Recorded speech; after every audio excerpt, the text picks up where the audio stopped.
Hi, it's Howard from CycleVan. SprinterWorld.com is our website.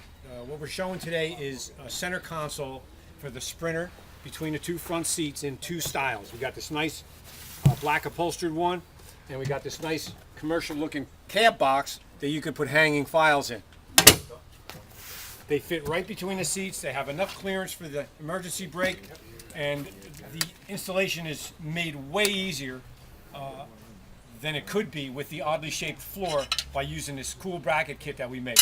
So what we have is a pair of cross brackets and these other little brackets that hang right down from the seat pedestals. We're going to show you how they install right now.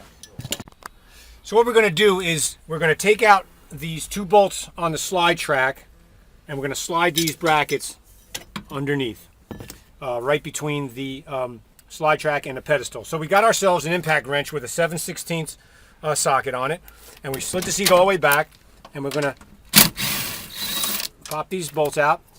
You're going to use these again, obviously, and you're going to just tilt the seat, and you're going to slide the bracket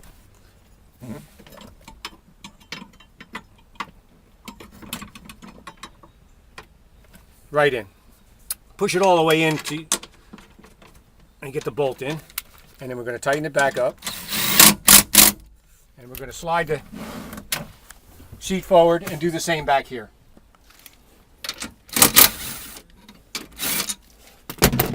Just give the seat a little push forward and slide that in like that. Now, one might say, why is he using a 7/16 socket on a metric bolt? Well, it just happens to fit really nicely because it's a Torx drive or a 6-point bolt, which is a little different than what your Norman socket set would have, but this 7/16 fits beautifully. All right, so we slid that all the way in, and we're going to tighten it. And we're going to do the same thing on the other seat, facing inward. Okay. All right, so we've installed the little hanger brackets from the seat pedestal slide track bolts. We got all four of them in place, two in the front, two in the back, and then we have these two cross brackets that go. This is the front one, and this is the one that goes around the e-brake. So we're going to slide that in, and we're going to put the nuts and bolts in, and then this one goes right around the e-brake housing. It's a beautiful thing. Now, you might find that you move these around, the holes don't really line up. All you do is give these a little tug, and you can move them right where you need them. They have a little bit of give to them. Now, one of the boxes that we offer is the metal box, as we said earlier. The metal box sits right on those cross beams. You can look straight down and see it's resting right on these cross beams. What I wanted to mention too, if these cross beams aren't square, you may want to just loosen up the bolts on the slide track and put the brackets so that the cross beams go square. These ones are a little bit out of square, but we're going to straighten them out before we finish this installation. But anyway, this box, when you put this box in and you rest it on the cross pieces, just bring it front to back. You're going to see a little bit of the cross piece on the front and the back, and then you're going to bring the box just touching, actually a paper thin gap between the box and the e-brake housing. It can actually even touch it. It's not going to be a problem. And if you do it just like I'm saying and make it touch the housing, you still got enough room to get your hand in to operate the e-brake.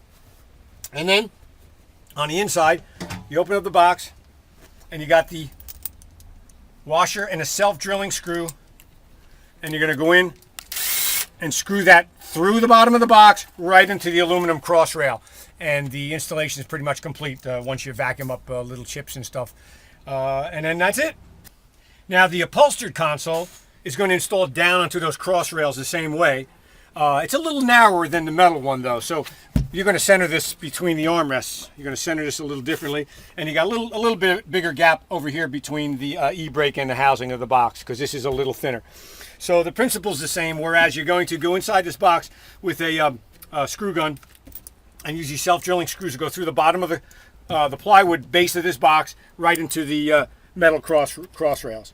And in order to get to the front ones, you just pull this right out and do the same right through the front. That's pretty much it. Clean up all your little pieces of sawdust, what have you. Double check your nuts and bolts for tightness, and you're ready to roll. Thanks for visiting us at SprinterWorld.com. The parent company of SprinterWorld.com, of course, is CycleVan. This is our 40th year, by the way, 1976 to 2016. Thank you.